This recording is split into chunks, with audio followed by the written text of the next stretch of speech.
if I were, providing revenue management for this market, I would actually start trying to get out ahead a little bit more right now with this kind of very consistent. It looks like a 5-10%, just visually, softer pacing.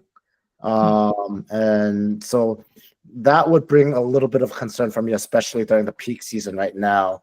To that point, like ski markets, unlike maybe a Burlington, you're going to have kind of a mix of booking windows. You're going to get people who are planning their vacations further out. You're going to get, so whenever you see a ski market, you're like, okay, you've got this mix. So your average booking window isn't necessarily going to tell you as much as like a less seasonal market. Welcome to RevLabs by PriceLabs.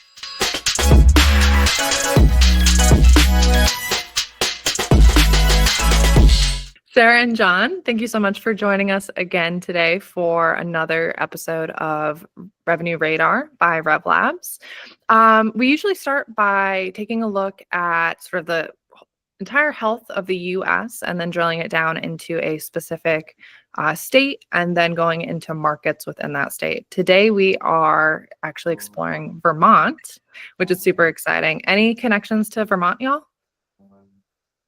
I have cousins who've been living in Vermont for a long while.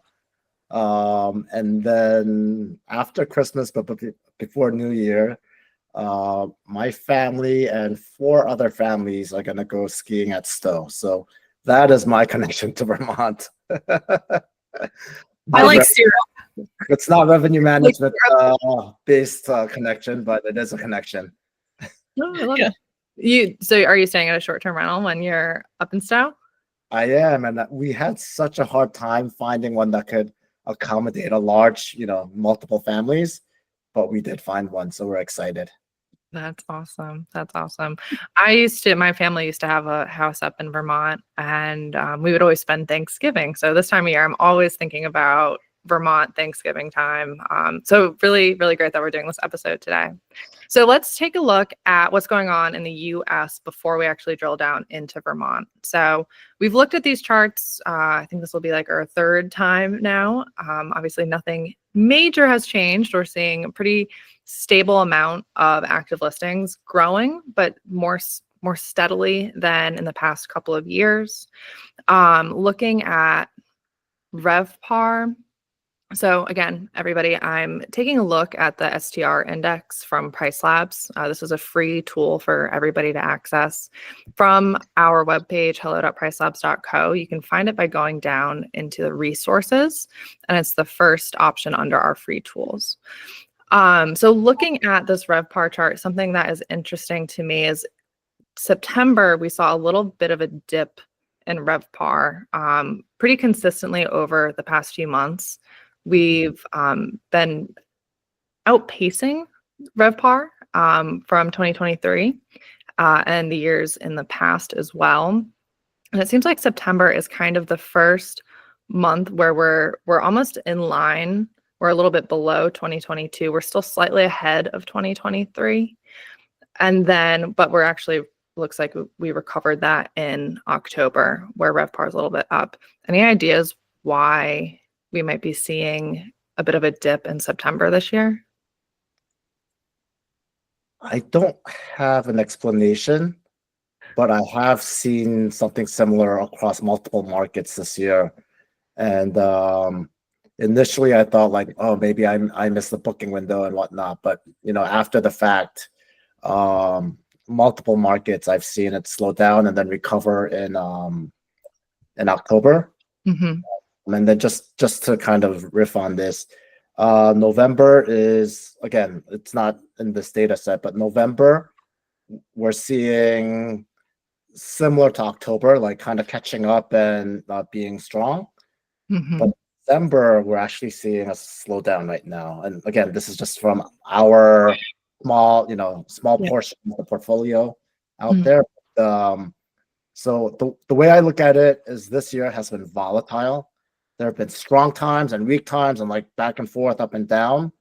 And I think like that September like slump is an example of kind of things are just not like smooth and steady as it has been in the past.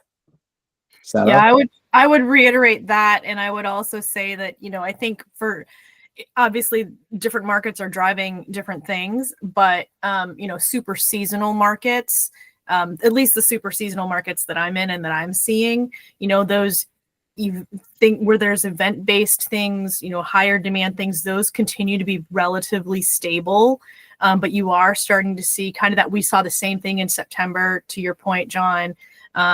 Nothing that is indicating to me that there's like a huge rebound or anything like that. But yeah, September was a little soft. But there are still some pretty good, I think, indicators out there that, some event stuff, demand stuff, which I know we'll look at, in Vermont here, tends to be looking pretty stable at the very least. Yeah, I'd say just from talking to some of our customers from all over the US, the theme of the shoulder season sort of softening is definitely very apparent. And September, I feel like, is a shoulder season in many, many markets. One other thing on September, again, I have no hard data, so I guess I'm just another idiot with an opinion. But this was an election year, and historically, election years prior to the election, things do slow down a bit, just overall, and so that might be why, I'm just like, what's going on? So anyway. Yeah, from a booking standpoint, that's usually what we've seen, right? Is that bookings tend to stall out, kind of leading up to the election. I think people are trying to figure out what's going to happen. Definitely. Well, hopefully things will get better this later fall and winter. Looking at pacing, occupancy is pacing just slightly behind for November and December. And you can see that on this occupancy pacing chart. So for November, it looks like same time last year, we were at about 32% occupancy. Right now, we're about 29%, so slightly lower. And you're kind of seeing that throughout the next few months. But something that's interesting is the ADR seems to be holding really high compared to years past. How do you think that might affect the coming months? Do you think people are going to continue to hold on to those really high ADRs that we've seen in the past year? Or do you think that some of this, uncertainty in the market might drive people to drop their ADRs a little bit? I always go first, though, Sarah. Why don't you Okay. shoot? I was trying to be kind and defer. I think it's hard for me to say, I think this is going to happen or I think that's going to happen. I certainly don't hold a crystal ball. I think that it's typical of, in general, the pattern is typical of what we see further out. Obviously, you can see where we were last year, right? So I think that the inclination for our particular vertical of hospitality and lodging is that we do that. I think that huge gap that you're looking at is a little concerning. That said, this is the entire US. So, there are certainly reasons why I would completely advocate for holding rates higher in certain places. In general, though, it depends on what your risk tolerance is, what your threshold is. I think that what we have seen over the trailing year is that method has not always worked. So I don't know what is going to happen, but I will say that that's something to certainly watch for within your own ecosystem here, because it can be dangerous depending on what that threshold is of your business and also of your owners. Yeah, I think that's going back to that pacing chart. It does really seem like, there is, still demand. And so people are getting the rates that they're holding on to. And again, this is the whole US. But the fact that occupancy is pacing behind, and if you look at December, December's right around the corner. And again, this is kind of influenced by what I'm seeing across my portfolio. I think people who continue to hold on to their historic ADRs, the high ADR, are going to have a. I'm not saying I have a crystal ball, but the December month right now, I think can be surprisingly low if you're not adjusting right now. Is kind of what I'm seeing, and I looked at the Vermont pacing, and I think that will be a little bit more indicative of that. But even here, if you look at RevPAR, it is pacing slightly behind last year. I think that is a good segue into taking a look at Vermont. So let me pull this up. Do we want to start with the pacing charts, or do we want to go year over year? Well, since we were just talking about pacing, why don't we just kind of, Perfect. so if you look at the, occupancy in December, pacing noticeably behind as state overall, right? Again, the ADR is kind of similar, if not higher, right? Holding on to those rates. And then you look, December, which is what, a week away, right? The RevPAR is meaningfully behind, same time last year, right? So that's kind of like what I'm seeing right now. And I know in some markets right now, since about mid-November, we've been actively adjusting to like get the pace, get the pace back in terms of occupancy and RevPAR, to kickstart that, right? And I think a lot right now, that's kind of like what I'm seeing from here. Definitely makes sense. Let's talk a little bit about Vermont as a market. I know that we'll get into the sub-markets in a minute, but what are some of the drivers for these markets? What are driving people to these markets?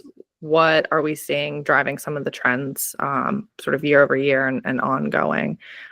Very seasonal market. Any insights that y'all have on this? I guess I'll go since John went first last time.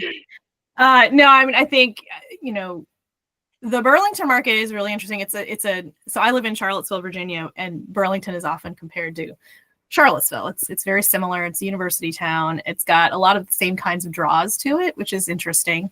But it's a little bit, it's not quite your typical vacation rental, destination, right? There are a lot of other industries, a lot of other drivers there. The other, markets that, we'll talk through today that include Killington, Stowe, Dover.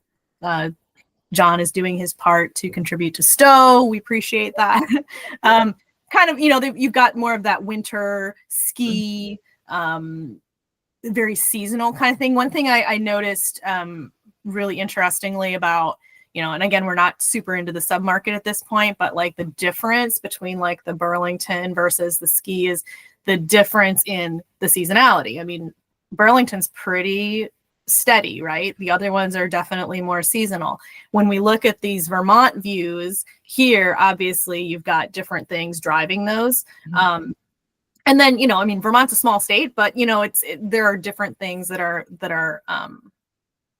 contributing to those things. So, when we look at the entire state, it's, how much of that is ski when you see some of those spikes, how much of, what we look at in Vermont is very, what I was talking about before, like event or demand, event driven, versus, that real steady, university industry, medical industry, all those other sorts of things that are contributing. So, that's the one thing that I would call out there is the ones that we're going to talk about today. One very different, Burlington, and then the other three a little bit more seasonal in what the market is offering.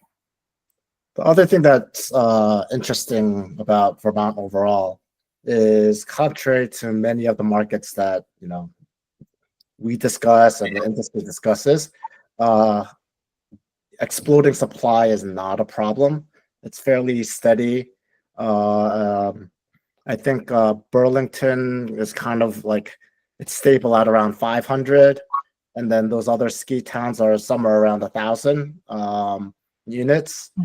So, that's something that's different from almost, many other markets that people are discussing, or, oh, the sky's falling, there's too much supply. So that might also factor in the kind of the regularity of the patterns that we're seeing is because the supply is staying fairly consistent. And I think, we'll probably get into it a little bit, but like the regulation there is probably contributing to this as well. I mean, that's got to be a factor.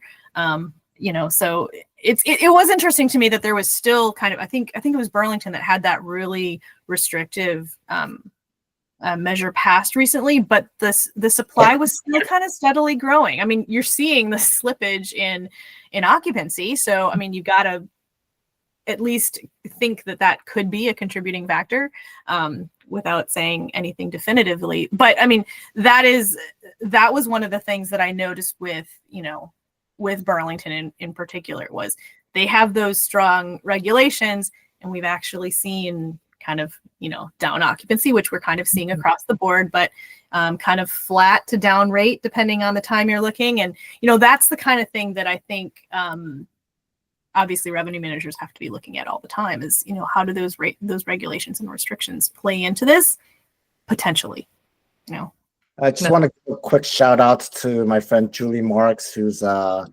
executive director of the Vermont Alliance. I forget what they're called, but she's a big reason why the industry is still thriving and still there. So yeah, she's always very active at the conferences, and that's awesome. So yeah, way to go. No, she I actually haven't had a chance to meet her yet, but Monique on my team, she actually has a short-term rental in Vermont. Shout out to the Vermont A-Frame. And she's been working very closely with Julie over the past couple of years. And it's been so incredible to see what Vistra has done.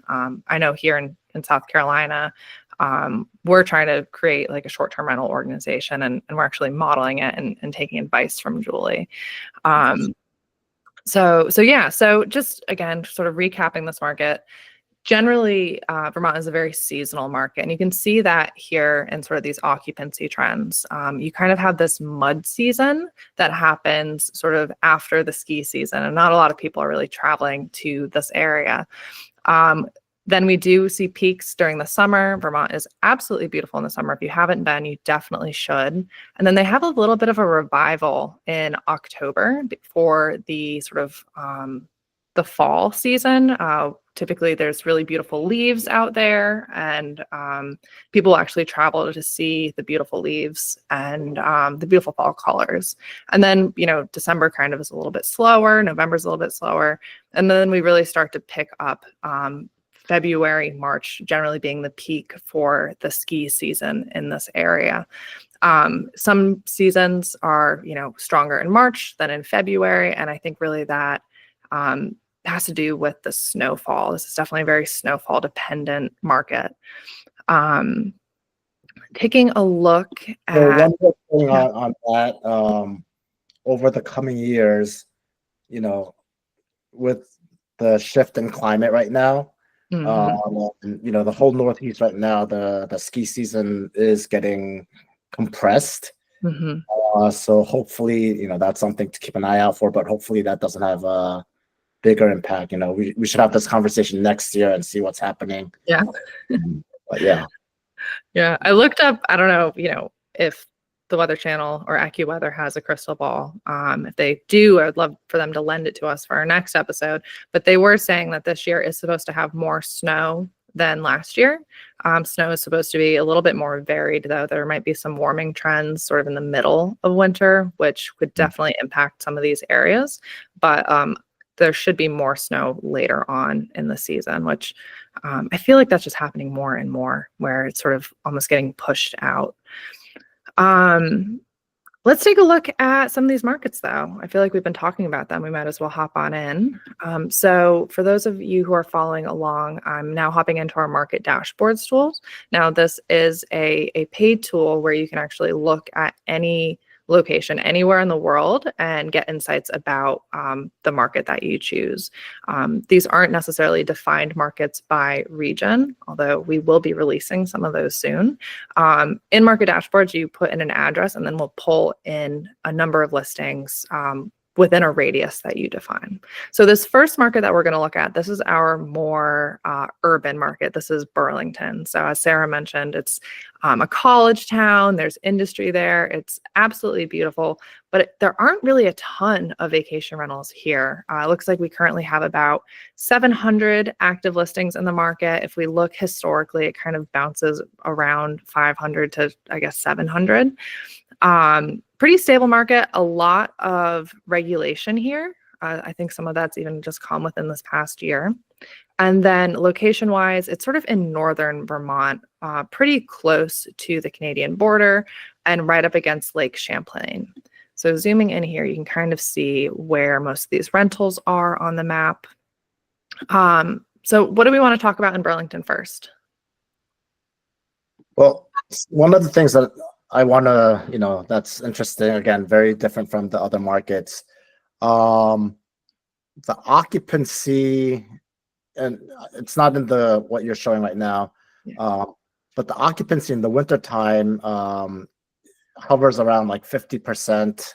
And then it grows to around like 70, 75, maybe even 80% during the summertime, and then falls back down to around 50%. So it's actually the opposite in terms of occupancy from all the snow areas. However, the ADRs are meaningfully lower across the board throughout the year in Burlington. So more steady kind of revenue. Like you can count on revenue throughout the year, but you're not making, you're not having that season where you're like making a killing.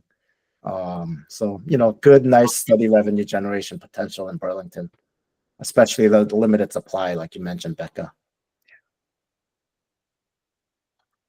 Definitely. Let's take a look at how we're pacing here. So, well, actually, before we do that, seeing we're on the supply and demand chart, you can kind of see, again, the steady growth of active listings in this market. In November of 2022, there's about 460. Now there's about 580. So slightly different number than what I saw before. That may have increased a little bit. But between like 500 and 600. So definitely a steady, slow growth, and hopefully that's meaning that we won't have crazy pacing numbers here. Looking at the pacing chart. So again, we're taking a look at occupancy forward looking, and we're taking a look at what's currently on the books, what's on our calendars in Burlington against where we were same time last year. So if we took a little time machine back to November 25th of 2023, what did our forward-looking calendar look like? Now, things are pretty stable through January, but it does look like our holiday season is a little bit slower. So if we're looking at December 22nd through January 1st, there's definitely a little bit of occupancy that we're missing compared to last year. December 25th, for example, we currently are seeing about 36.7% occupancy, whereas last year we were just over 40%. Any thoughts on supply or pacing in this market? Yeah, I didn't think that there was enough to go on in terms of, making some sort of statement that the booking window is shrinking. It is slightly. I mean, like if you were to look at, everything, it does seem to be shrinking slightly. So, I mean, you can say, oh, well, maybe we're just, seeing a shorter window. I don't actually think that that's the case. I do think that, while it's still a small, market in terms of, short-term rentals, these continued, growth is when you look at that in relationship to the slight occupancy decline that we're seeing, we're seeing a RevPAR decline because the ADRs are relatively stable, right? So, which you would you would kind of expect with the supply increase. It's just one of those that I think there are a variety of different explanations for that could be, but it certainly seems, and then you add the regulation that was just added. I think this was the one where it's like you can only have one vacation rental, and you either have to live, is this the one where you have to live, I think, on the same lot, or like something like that. I mean, it's pretty stringent. That said, it still continues to grow a little bit, which I think we could probably talk about an entire hour about what that might mean. But I do think that this one is an interesting one because of the kind of flattened seasonality. It's just, you're probably going to see everything kind of flattened across the board. So you're probably not going to see any huge spikes one way or the other that are going to be indicative of, or that you could probably derive anything super strong from. No, definitely makes sense. And I think for me, I'll just say that slight occupancy, slower pacing. I'll just go back to kind of that national conversation that we had at the beginning, that I think it's kind of part and parcel of that. And so you see that the pattern looks fairly similar. The profile looks fairly similar. It's just kind of down a notch. So that's all I'll add to what Sarah just mentioned. No, definitely makes sense. I liked, Sarah, what you said about the booking window decreasing a little bit. You can definitely see the seasonality in the booking window in this market. If you're looking at sort of the high season, so like May through October, you're seeing really not that long of booking windows. But last year in 2023, it was between like 39 and 46 days for that high season. Whereas this year, we're really seeing between like 33 and 41. So it's definitely shrinked a little bit in our summer season here. But then we have a really, really small booking window kind of in our shoulder and off season, where last January, there was a booking window of about 12. And we can also see this reflected if you scroll down in this report. You'll find our length of stay and booking window trends. And this chart here is basically showing us the number of bookings that have come into the market by booking window and length of stay. So in this first chart here, you can see the number of bookings that have come in the past 30 days categorized by their booking window.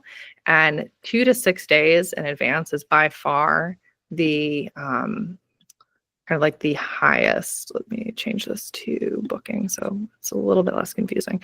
We had 365 bookings come in with a 2 to 6 day booking window, which is really, really significant. And I think speaks to the point of this market is probably one, coming into its lower season where people are booking more last minute, but two, booking windows are just generally kind of becoming more compressed in this area. Yeah, and from like a pricing standpoint, I mean, that's always the challenge, right? Because you don't want to, if you've got a shrinking window, you don't want to, hurt yourself with pricing, like discounting and things like that. Burlington has a really short window. So it's like, you have to be pretty careful. So I think that when we're looking at what the different strategies are, we really kind of have to look at what else can we do besides just discounting. That said, 2 to 6 days, did they book because there was a discount? So it's always this, this crazy, challenge that you face as a revenue manager or someone who's managing pricing. Definitely. So let's move on to our more mountainous regions, our more sort of more leisure markets. So we can start with Killington. Now, Killington, if we take a look at the map, it's south of Burlington. I would maybe consider this like central Vermont. It's a pretty small area. Okemo is another mountain that's pretty drivable. It's sort of also in this region. But yeah, what were some things that y'all noticed about this Killington market? Yeah, so just taking a look at the dashboard that you've got there, and I think it's up or down, but where it was taking a look at that snapshot of the KPIs, where you're looking at the estimated revenue, right? And you're saying, okay, well, there it is. So estimated revenue is, up, right? I mean, and it's up pretty significantly. I mean, we're seeing some decent revenue, and that's driven by that ADR, which we can see there. I mean, the occupancy story is pretty similar to what, we're kind of seeing across the board, softening occupancy. But this ADR in this market, which I think this was the market that has that, the super, like basically the ski resort, the biggest ski resort, I think, in the East, maybe. I don't know. It's a significant resort. So, their ADR is very strong. Their occupancy is flat to declining, but because of that ADR, they're keeping that RevPAR up. They're keeping the revenue up. So it's in general a healthy market, and kind of what we were talking about, what I was talking about before, I guess, maybe that whole kind of those specifically demand like ski, that kind of thing. If there are events in the area, whether it's Christmas as a holiday or if there are, opening days or something like that, those are really strong. And those to me are good indicators of overall, health. I mean, we are seeing some, again, softened occupancy, but if you look further out, it's not terrible once you get, summer here is not really the season, right? So, for me, looking at really seasonal markets, I'm looking at those times of the year that are my bread and butter, that are my no-brainers. Like if I don't fill those, then I'm in trouble, kind of thing. And it's certainly a stronger story, especially with the ADRs that are booked. Now you're hovering over the pacing chart, occupancy pacing, Becca. Is my internet okay? Have I been freezing up? You're good. Yes, I can hear you. I've had some warnings, but anyway, but if you look here, now the slower pacing is much more pronounced than we saw in Burlington. So kind of going off of what Sarah was saying, if I were, providing revenue management for this market, I would actually start trying to get out ahead a little bit more right now with this kind of very consistent, it looks like a 5-10% just visually, softer pacing. And so that would bring a little bit of concern for me, especially during the peak season right now. And not just holding on to, well, last year I got this, so let's wait and hope and pray that we get it this year. Yeah, and to that point, like ski markets, unlike maybe a Burlington, you're going to have kind of a mix of booking windows. You're going to get people who are planning their vacations further out. You're going to get, so whenever you see a ski market, you're like, okay, you've got this mix. So your average booking window isn't necessarily going to tell you as much as like a less seasonal market. And so I think that's, to John's point, you might know what happened last year and the year before and whatnot, but there's a lot that's wrapped up in that average there.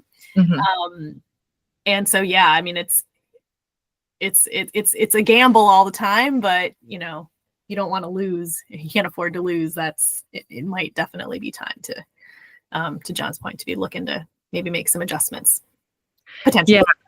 Yeah, I think it's really interesting. So looking at this chart from, it looks like this upcoming weekend through almost New Year's, the market's pacing pretty significantly behind, anywhere from almost 15% to 10% on certain weekends. But once we actually get into mid to late January, the weekends are pretty much right on par. And I think that might speak to people who are planning those weekend getaways a couple months in advance. We really won't know how these weekends shape up until probably it starts to snow, where we're going to get a lot more potentially or hopefully last minute bookings. People see that fresh powder is on the slopes and they go online and they book their vacations for the next weekend. So we've definitely got a lot of people who are sort of holding out hope that there will be really good conditions by late January into February.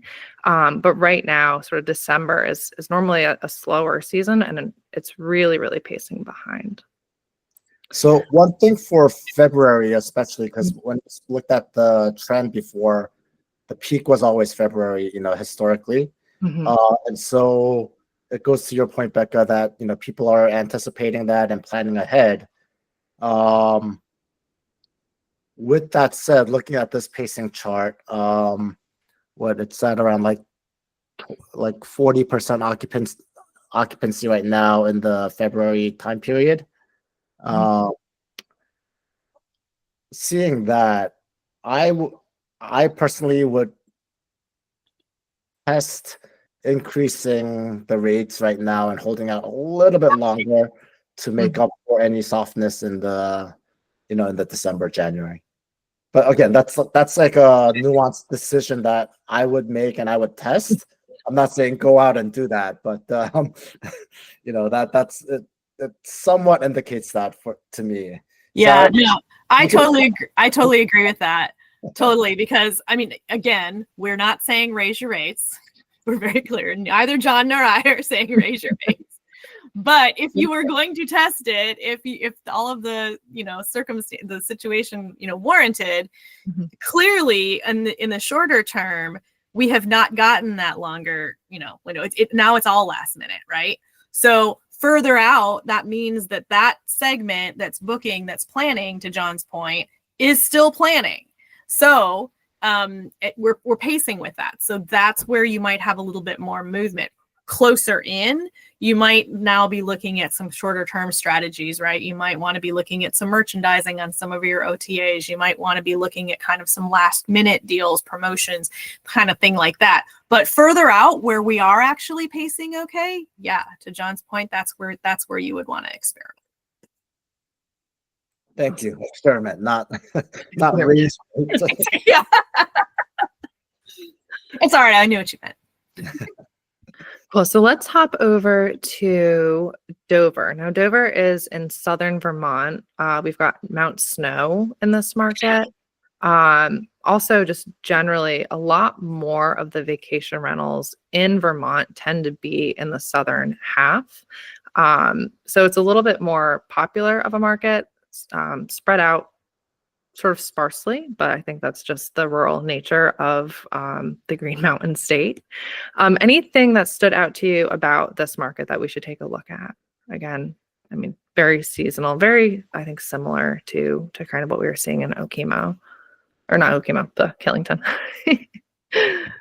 So kind of an overall pattern that I'm seeing is in terms of the peak months, the peak skiing months, Dover is, and also Stowe is substantially weaker. I'm looking at RevPAR, weaker than Killington. But then as you get into the summer months, the spring and the summer months, those areas are the ones that actually seem to be outperforming Killington. So kind of a much more balanced, less dramatically seasonal, although it is still seasonal. But it seems to be areas where, the summer months, folks are traveling there more. And I'm just looking at RevPAR. I didn't actually look closely at the occupancy to see what that looked like. But I think Dover and Killington, if I'm remembering, because I can't really see the screen very well because it's like microscopic on my screen. But if I'm remembering correctly, both Dover and Killington had kind of a slightly down occupancy just year over year as a whole. And both had ADRs that were up pretty, I don't want to say significantly, but they're up meaningfully in ADR. So both are seeing kind of some growth there, which is good. The thing that stood out to me, which I don't think we have time to dive into, but it's always, again, the first thing that I look at is that regulation landscape. Both of those markets have very minimal restrictions from what I could find. So both have minimal restrictions, both similar seasonalities, right? Ski areas. Both have kind of this mixed booking window pattern to it. Both are showing growth from the revenue side, from the ADR side, even though the occupancy is a little soft. So that was kind of the thing that stood out to me was, I'm always trying to look at what are the external factors that might be playing into this. Obviously, regulation is one, but that was something in terms of similarity that I noticed with these two. The other thing for these two is I'm looking at, compared to Burlington, and Burlington is kind of like steady throughout the year. But again, the summer months and the shoulder months, these markets seem to, at least on the ADR side, commands stronger ADR. Yeah. Let's see. I'm looking at occupancy now. Let's look at RevPAR. No, you know what? I'm wrong. Burlington is stronger overall. RevPAR. Oh, RevPAR wise, yeah. Yeah, but ADR, I guess they're capturing the folks who really want to go and getting the high ADR, but the overall occupancy is lower than Burlington. Yeah. So for reference, like peak ADRs in Dover are between at least for last peak season, so January, February, we're between 450 and 480. Whereas if we're looking at Burlington's, of course, Burlington's peak seasons are the summer, we're seeing, ADRs around 225.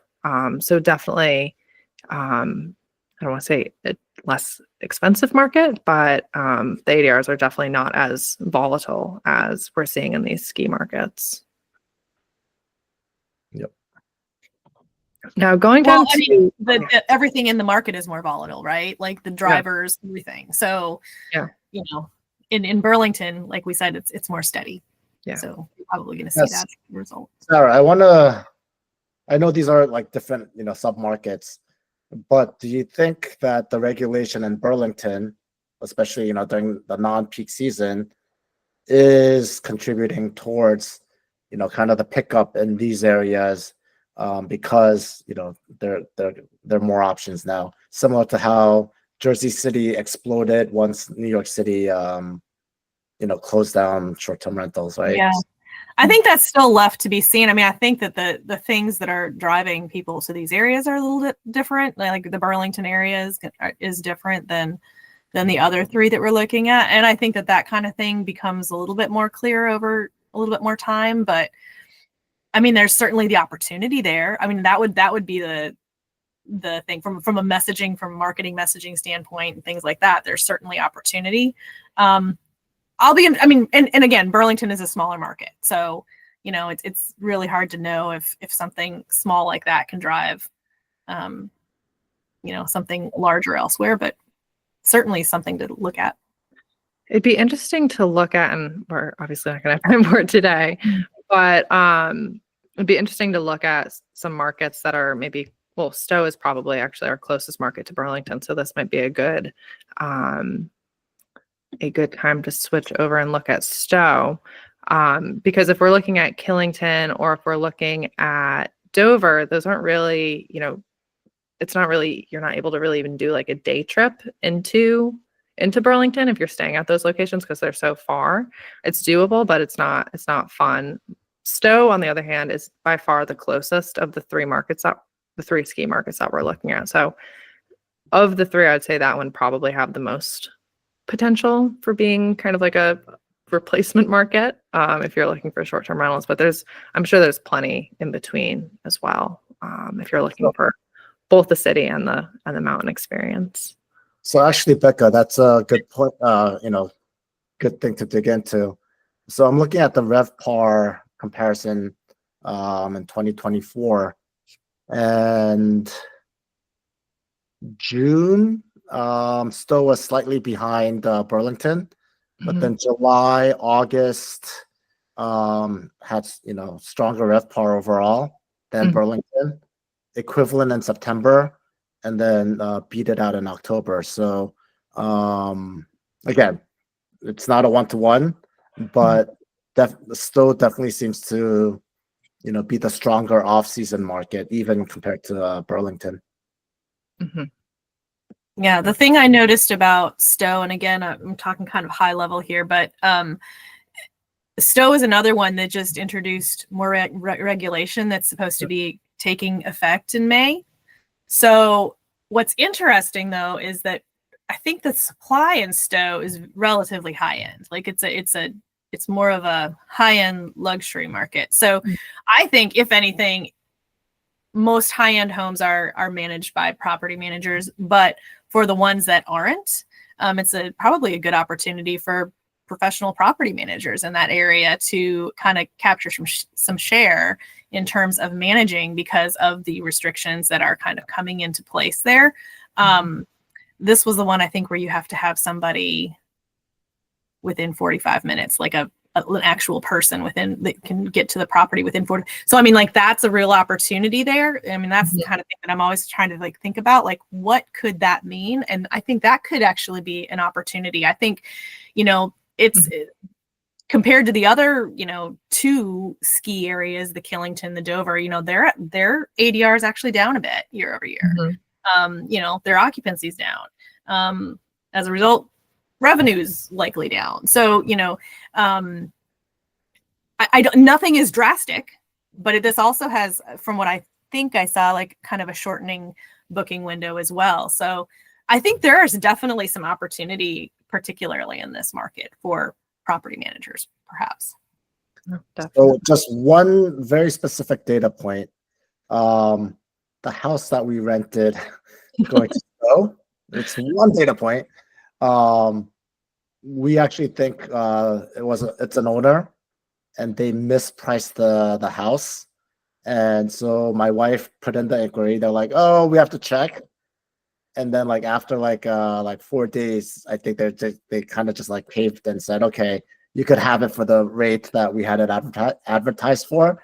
But I'm saying that back to your point, Sarah, that like this market might be a lot of kind of folks who just kind of hopped in and are running it themselves and possibly missing some opportunities, due to that. And that was just an experience this time finding this house. It's a beautiful house.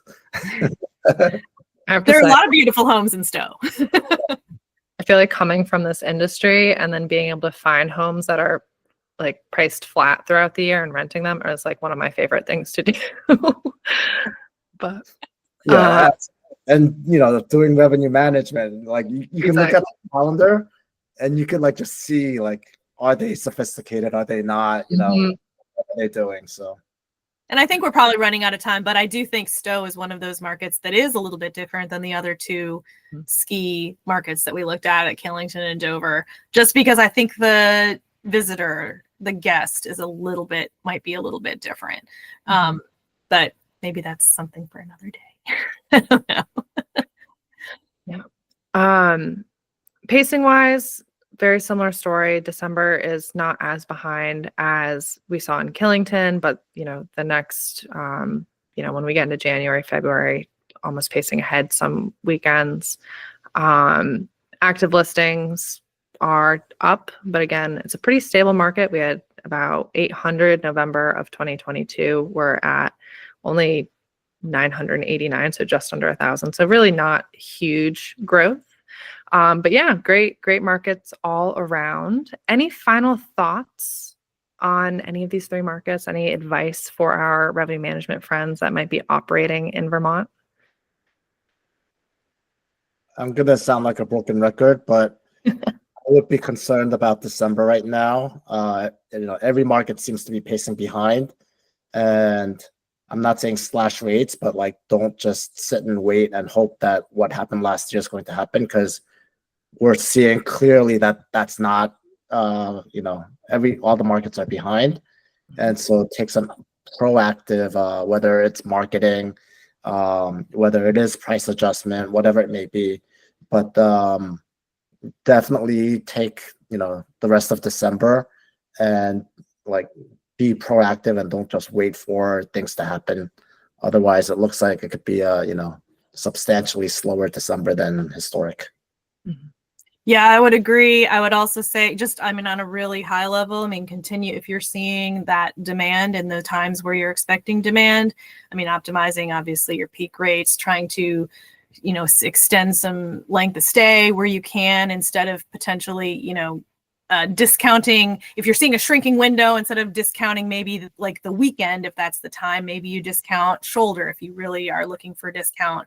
Utilizing all of those merchandising opportunities that these OTAs have. If you can utilize those strategically, that's always going to be a best bet. And then, so much of our business is based with these OTAs, and you can love them or hate them, but you should use them to your advantage. And they have really great opportunities for you on the merchandising side, but make sure your listings are optimized, whether that's on an OTA or directly. That clearly the occupancy is slipping a little bit, so you need to be able to claw back whatever you can of your share. So listings are going to help there too. Those are just kind of top of mind things. The other thing I'll say, and this is again very obvious, but pay more attention to kind of the shift in the pacing.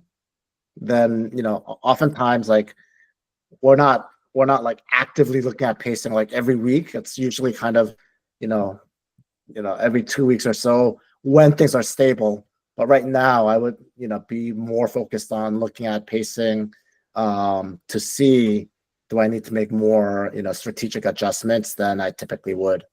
And again, December is looking like a period where that's what you want to be doing. Yeah, and you can take a look back and see what's happening with your booking windows, right? It might not be, month to month comparison, but you can see what the trend is. So you can kind of look to see, okay, is my window shrinking, or am I just, is it just off? Am I just missing something?